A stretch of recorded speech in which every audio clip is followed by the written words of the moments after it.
14 लालाजींवर लाठीमार.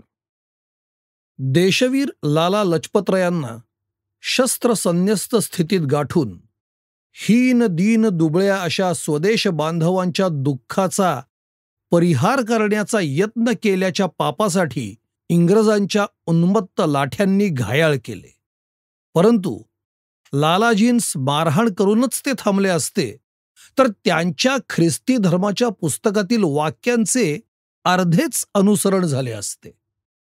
ख्रिस्ती धर्माच्या धर्मग्रंथातील भविष्य तंतोतंत खरे ठरविण्याचे पुण्य त्यांना लागले नसतेच.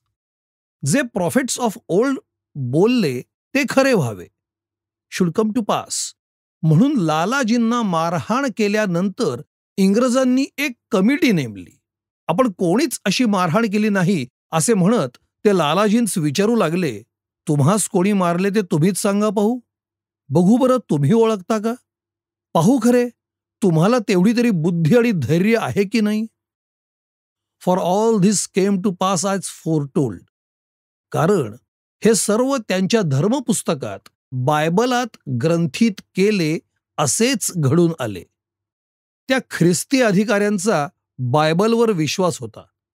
त्या शिकवणीचे, त्या इतिहासाचे अक्षरन अक्षर आचरून दाखविणे येशूच्या भक्तांचे कर्तव्यच होते. म्हणून बॉईड कमिटी नेमली.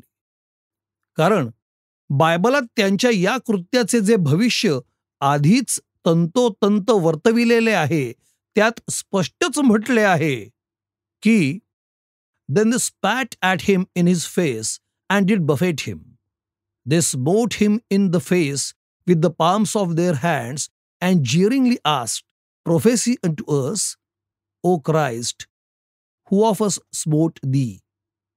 या यमकाने सायमन प्रसंगीच्या मारपिटीचे आणि बॉईड कमिटीचे ते भविष्य किती बरोबर वर्णिले आहे. बायबल खरोखर भविष्यवादी ग्रंथ आहे. इंग्रज सरकार खरोखर ख्रिस्तीच आहे आणि वरील भविष्य परवाच्या घटनेचेच असल्यामुळे वरील बायबलातील वाक्यात संबोधलेला ख्राइस्ट शब्द लालाजीस संबोधूनच लावलेला आहे.